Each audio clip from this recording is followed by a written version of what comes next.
Hello and welcome back to the European Tour Picks and Bets show on Mayo Media Network. It's been a little bit of time since you have seen us. The European Tour took the month of February off. It's Skylar Hoke here with my man Tom Jacobs. Tom, how are you doing? I'm good. We had that. We came back to me for the WGC, did a short show, but in terms of European Tour events, this is the first time in a while, and it's a bit of a minefield, I would say. It's a course we've only seen once so far, and it's an event where a lot of players haven't played for 5 weeks, so it should be fun. Yeah, absolutely. This should be long shot city, I think, for some of the place odds. I know we have our betting cards quite filled up to get us back. And make sure, of course, Mayo Media Network, you subscribe to us on YouTube below here, like the video, and then this will also be available in the audio format. Daily fantasy sports picks and bets, the mix. If you search that, or you can just search kind of the mix up in Apple or any other podcast platforms, and that will be available. So please, if you are more the audio type, feel free to subscribe to that.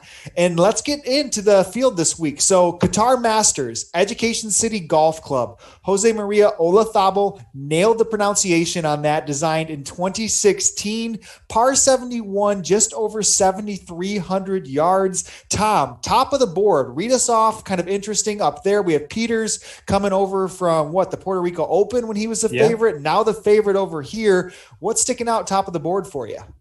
So for me, the first guy I looked to was George Coetzee, and you have to respect the guys that are above him. Peters, Dietschy, Rosner, Sullivan, Schwab, all have great chances. The thing for me is there's a lot about short game here. Coetzee is a nails putter when the place suits. He loves Qatar. He loves this part of the world. I found it really interesting the amount of guys that correlated to the Schwani Open. He's won that twice. He's played well in Spain. I think there's a big Spanish contingent here with obviously defending champion in Campillo, Olazabal designing as well. So, Coetzee was the first one to me that stuck out, 25-1. He's a guy that is a real strong winner on the European Tour without really seeming like it. You feel like he should have won more, but he's actually probably won more than you actually think about. So 25-1, really happy with that. Yeah, you nailed it, I think, with talking through the process with Coetzee. I mean, the name of the game, what it seemed like in the 1 year of what we saw last year at this course, was short game. I mean, around the green, strokes gained putting. I mean, some of the top of the board even lost strokes approach. I mean, seriously, it was just made up and around the green. And when that happens, combined with the weaker field in already the variable European Tour, that's where you're exactly right. I think the madness ensues from a 5-week layoff. So I've kind of stayed away a little bit up there. I know you have Rosner, who's also up there, Dietrich, who played in the WGC down here in Mexico with a top 30 finish. Højgaard and Sullivan are also under 25-1, who were at the bottom of the leaderboard for the WGC. Outside of that, I think there's another one kind of in that mid-range, kind of a wind player. I know he's had a couple wins in the European Tour when the conditions were up. Go into a little bit on your Kurt Kitayama bet. Yeah, so for me, he's a guy that I think whenever there's an American that does well on the European Tour, everyone gets really excited. I think he's going to be the next Brooks Koepka, and then you either get the turn into Koepka, or they turn to Peter Uline, or they're Julian Suri and they're back to the European Tour. It's really hard to keep track. We've seen with David Lipsky, he's played on both tours, has ambitions of both tours, and Kitayama certainly seems to fit that mould. And for me, again, he's just playing some rock solid golf. He's got better and better each week on the Middle Eastern swing. He's had that 5-week gap, which seems to come at a really tough time for me. I mean, he's been ball striking really, really well. But for me, the one thing that stood out is if what happened last year, and it's hard to know because it's just 1 year of form to go by, but if last year's anything to go by, then the shots around the green and on the green are going to be really important. And he ranks first, according to a stats, he's first over the last 15 weeks and the last 8 weeks around the green. And that's going to be really key here, I think.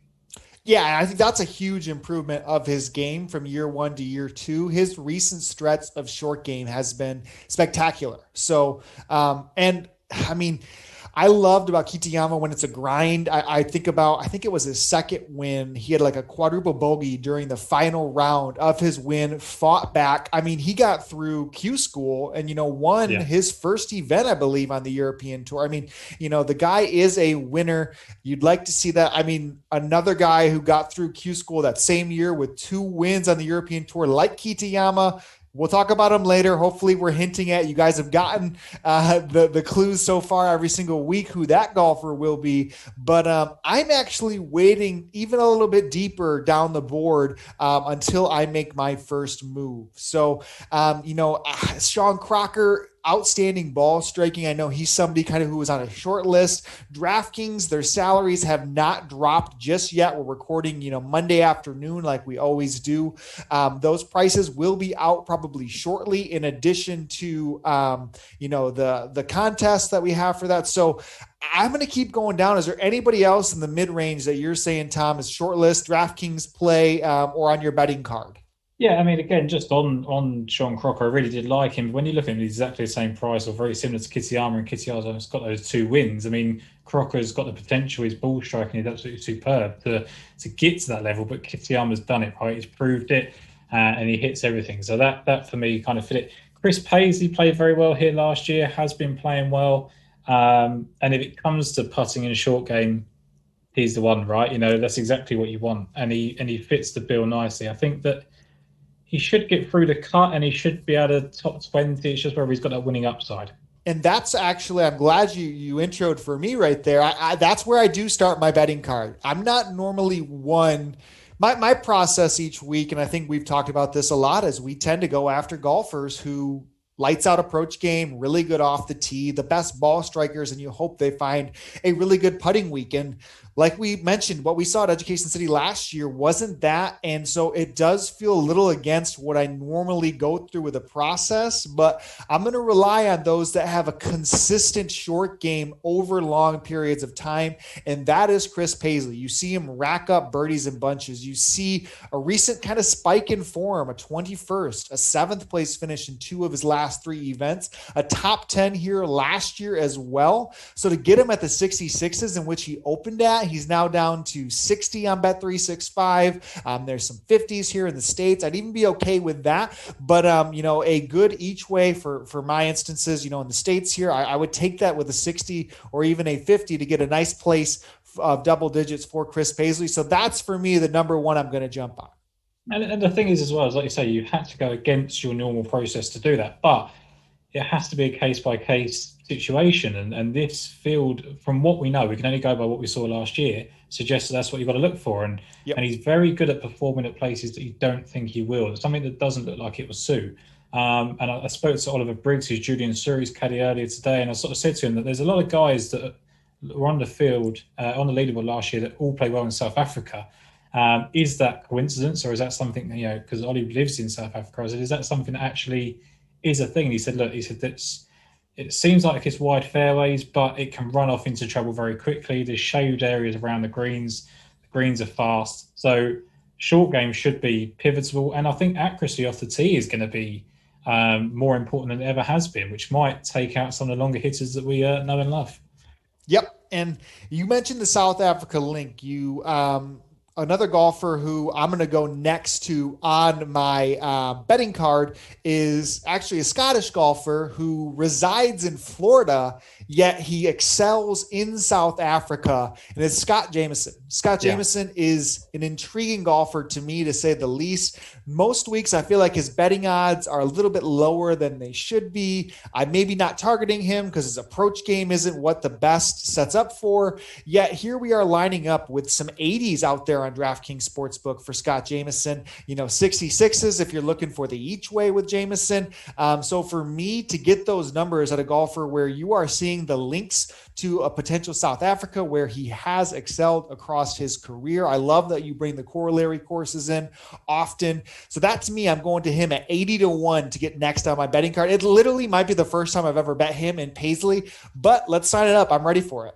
It just, for me, and I could be wrong with the correlation, but you just got to go with the information you've got. And if that is the case, then Scott Jamieson is the perfect guy. I targeted him a lot at the South African swing last year. He's a guy that's been renowned for being excellent at kind of placing, making a lot of money, sticking out here on tour and not getting the job done. The only time he's ever won was in a really short, I think it was a 36-hole event in South Africa. So, he's got good feelings around here. Like you say, he based himself in Florida. It's he's got a strange little concept going around. But, it's one of those events. It's 5 weeks off. He's a guy that's going to have been able to practice in Florida, a bit like Paisley. Paisley's been practicing a lot with Dale Whitnell over in Orlando. I think that is a huge plus. I spoke to Paisley on my podcast before, and I sort of said to him, why did you come out firing in the South African swing? And he said, I got some really good work done. He moved to Orlando and spent his winter there, entered some mini tour events. And that's something he hasn't been able to do when he's lived in England. The winters are horrible. And Dale Whitnell's done that as well this year. He's a massive price if someone that you're interested in. But if you can get that practice in and that's something that's out of the norm, then that's really going to help you.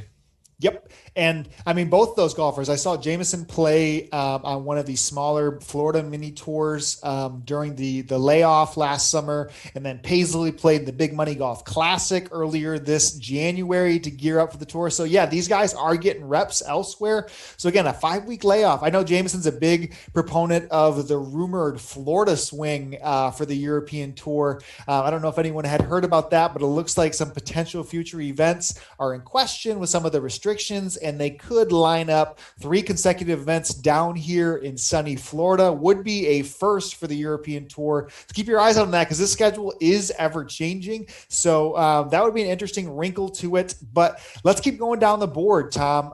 Who's the next one up for you? So it's Jeff Winther or Winter. And I'll be honest with you, Sky, if I saw him in the street, I would not know to say hello. I don't know what he looks like. I don't know how he swings a golf club. He's not a guy that gets some coverage very often. But he was tied third here last year. He's got 3 top 5s in Spain, which I think is because obviously Olazabal was designed it. And you look at the guys that have won, and someone I'll come on to in a minute. There's a kind of this Spanish feel to it. He had the 14th place finish in Cyprus, and Ben Cody put up a point of the correlation between leaderboards of here and Cyprus as well. Played well there, and he's been top 33 in his last 2 events as well. So he's solid but unspectacular. He's not a guy you're going to expect fireworks off, but if he does what he did here last year, I mean, he was superb, around the greens, on the greens, everything like that. So it just feels like we're going for a lot of guys that we never would go for, but I think that's what the event demands this week. Yeah, and next thing that ends up happening is it's going to be ball strikers galore. Everyone we normally bet, top of the leaderboard. Sean Crocker breaking through with his first win at 40-1. That's just classic what could happen this week. But let's continue our theory. And you mentioned someone who played phenomenal last year. That was Winther, 3rd place finish. What about the winner last year, Jorge Campillo? A little disrespected in the odds that are out there right now. Are you willing to go back to him after his excellent performance here last year? When I was searching through the odds, I genuinely felt like Jorge Campillo was not playing. I thought he was out. He was injured. Look, he's missed his last 3 cuts, but he's not a guy that is streaky by any means. He just kind of turns up when it suits him. And this is it, right? He won here last year. He finished second in the event the year before, obviously on a different course. He's finished second at the Schwani Open, which I keep alluding to. At Vanfa Masters, he was second. Maybank, he was second. Trophy Hassan, he won. All of those kind of link into this event. Amman, second. Wherever it kind of looks like it should fit in, this is it. And the only, because I looked at sort of Olazabal's kind of design career so far, and he hasn't really done an awful lot, but there was a course that hosted the Open de España in 2012 in Sevilla, and he finished 5th there. And that's going back a long time. That was before he was anywhere near the talent that he is now. 100-1 about a guy that literally won this event 12 months ago, loves this part of the world. Before even coming to this course, he loved the event. I don't get it. It's one of those ones where everyone kind of says, do you rate course form too highly over current form? And the current form suggests to stay away. But he's had a 5-week layoff and a shutdown. You don't know what he's got done during that time, and he's come back to a course that he loves. Yeah.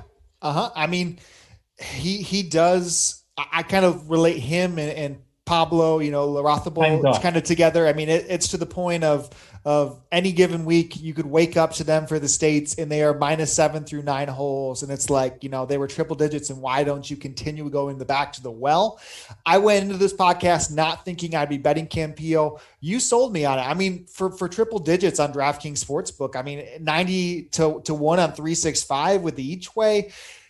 It feels like you're stealing at that point, at least for a risk, a small risk for what those odds are. So I'm going to add Campillo for me. And then I'm going to get a little out of the box again. So we have two golfers that I've been in on, of course, Jameson. And then we had Chris Paisley in on Campillo. I guess before even getting deeper, let's just, as we're going down the odds board, let's make it obvious. We know who I'm going to bet next. If you go down the list, it's 100 to 1. There's even a couple 125s out there. If you go real shopping, it's Guido Migliozzi. And the funny thing about Guido is his short game has rapidly improved over the last year. He's actually declined from an approach standpoint, but the around the green and specifically the putting has seen a significant increase from year 1 to year 2. But we know no matter the betting week, I think that, Guido is a golfer that can pay off places if you continue to invest in him as an individual, him as a golfer. Bet people are betting Siwoo Kim back at the Players Championship, even though he's off a miscut and a withdrawal. This is Guido season. We're going to go here. We're going to go to Kenya back-to-back weeks, where his first victory was. So I'm in on Guido. You mentioned to me that your co-part on Lost for Words, your podcast, is in on him as well. What was Jason saying? So he was saying a lot of the same things you just said, and the point I kind of made, other than the fact that we know you were going to bet him, was that there's not many two-time winners in this event. There's not many winners in this event, full stop. You've got a couple of the guys at the top that have got 3-4 wins in Peters and Sullivan. You've got Rosner that's got a win early on, but Hosea, there's not a lot of multi-champions, and he's done it at a very quick rate. He's won in Kenya, which obviously I'm linking Africa to this kind of event.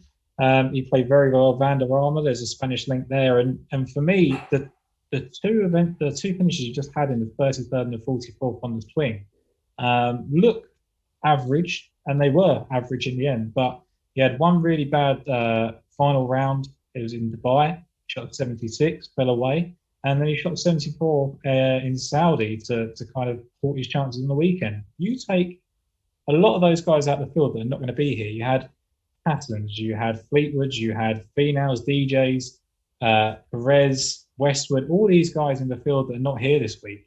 And he's currently in with the guy, the leading guy is Thomas Peters. I like Thomas Peters, you like Thomas Peters, but if that's the guy you're hunting down this week, then why not take a guy that's won 2 times on tour?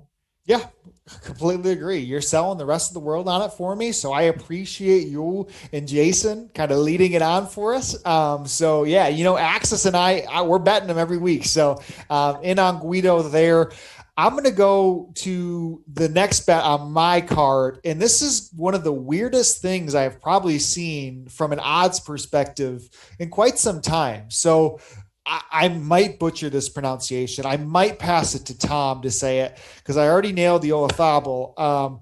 So Henny Duplessis. Yeah, we think it's Duplessis. If it's Wild at Heart guy Duplessis, then it's him. We'll put a picture up later when he wins on Sunday. I'll put the guy out who should have been the feature of the show. But you told me that you liked him, and the first show he was 40 to 1, wasn't he?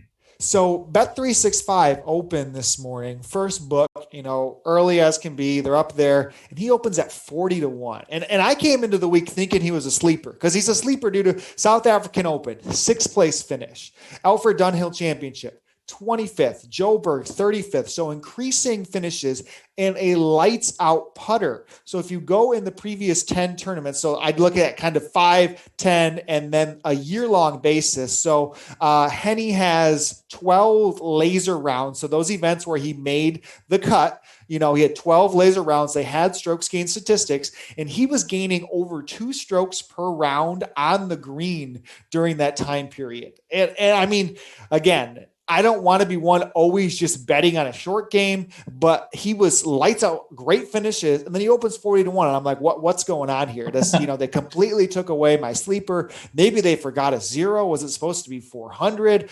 I don't really know. And then other books follow suit. Some of the American books open him at 80-1.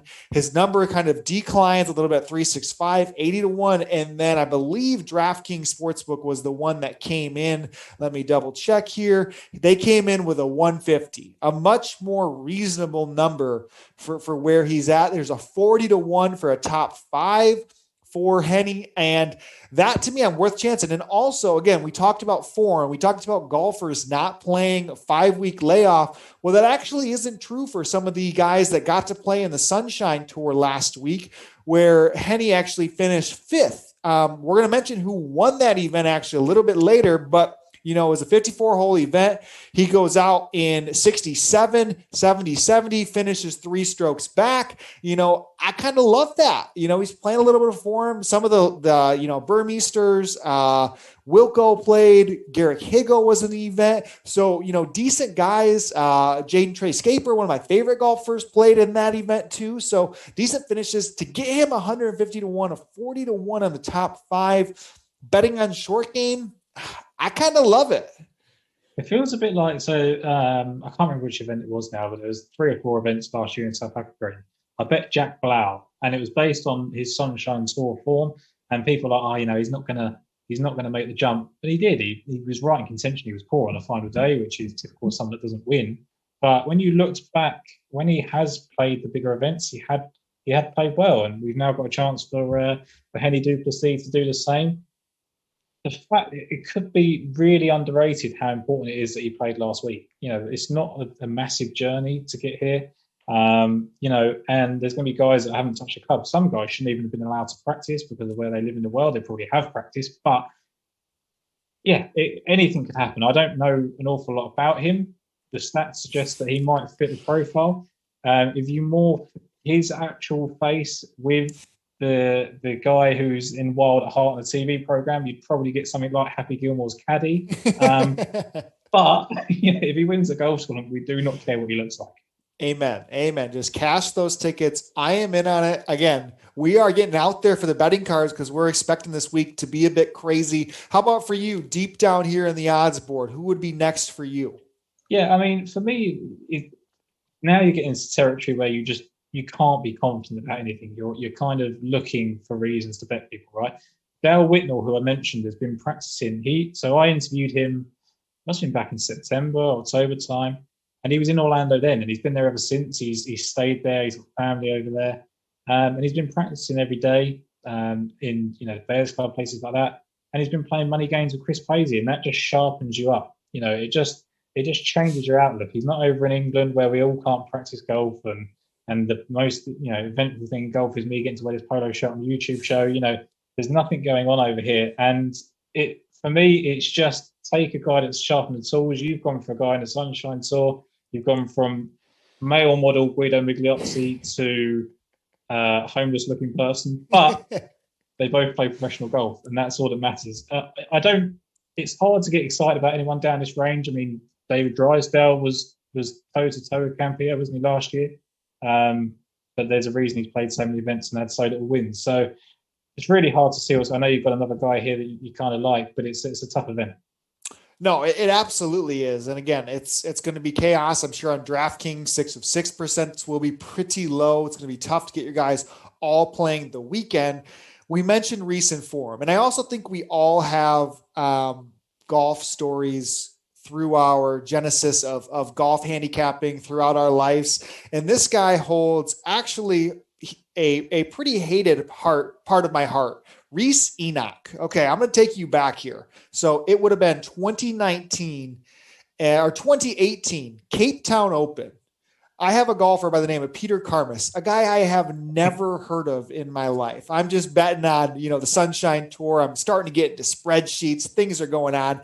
This guy's got a 4-stroke lead on the back 9 in 2018. I'm sitting there sweating. It's like 4 a.m. in Phoenix. And I'm like, okay, I'm going to lock up this deep shot. This is my first ever Sunshine Tour bet.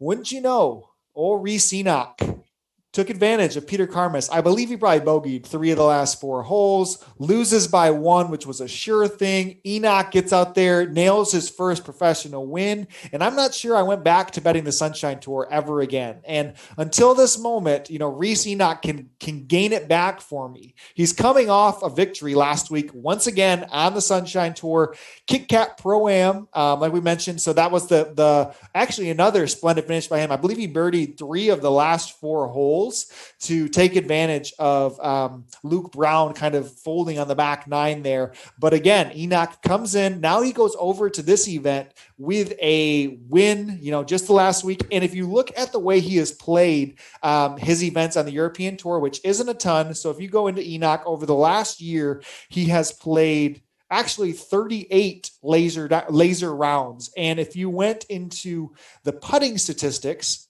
Enoch would be, let me see here, the 4th or the 5th best putter on the European Tour over that time period. He's also the 5th best 5th best putter. Yeah. He's just under 3/4 of a stroke per round on the European Tour with his putting statistics. So you combine that recent form, you combine his victory, the way he is able to compile his game and what he owes to me. So that's 250 to 1. That's a deep shot. So I'm willing to take it for him. I think he put up a tweet recently about his amateur days with John Rahm. I'm not sure John Rahm saw his tweet, but he was tweeting at him. But you mentioned Peter Karmas. He's gone down the Rory Sabatini route of changing his allegiance so he can get into the Olympics. So he's now Greek as opposed to South African, and Rory Sabatini Slovakian. It's great. I absolutely love it. I love the hustle. Change your country flag and everything. Reece Enoch is a guy that has forged a very, very good career for himself on the Sunshine Tour and the Challenge Tour without ever really making inroads on the European Tour. I believe Jason was mentioning he's got a partner in South Africa, so he's obviously comfortable there. Look, he's never going to get a better chance to be the sharpest guy in the field. And he should be. He's just come off a win. There's guys that have not touched clubs, 250 to 1. Not much has to happen, does it?